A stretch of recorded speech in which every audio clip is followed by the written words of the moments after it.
na siya nasa fifth floor habang nagpuputukan. Wala siyang hawak na baril, best ang hawak niya, tsaka radyo.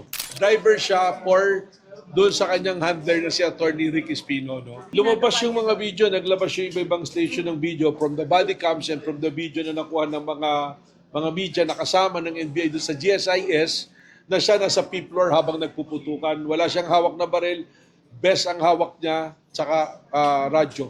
Noong second floor, tapos na yun, nagki-clearing na, bumalik siya dahil may naiwan na bag yung kasama niya. Kukunin niya dapat yung bag pero hindi pa siya nakarating doon sa bag. Nandun siya sa may kantin ng GSIS, hinabol na siya, inaresto na siya at ipinasok sa Senate. Doon siya pinadapa sa floor doon sa Senate. Yung paraffin kasi, the powder nitrate, doon sa gunpowder, pwedeng matransfer sa'yo pag hinawakan ka or napunta ka sa isang lugar na nandun yung gunpowder or kung nagpaputok ka. So it's not necessarily na nag-positive ka sa gunpowder, nagpaputok ka.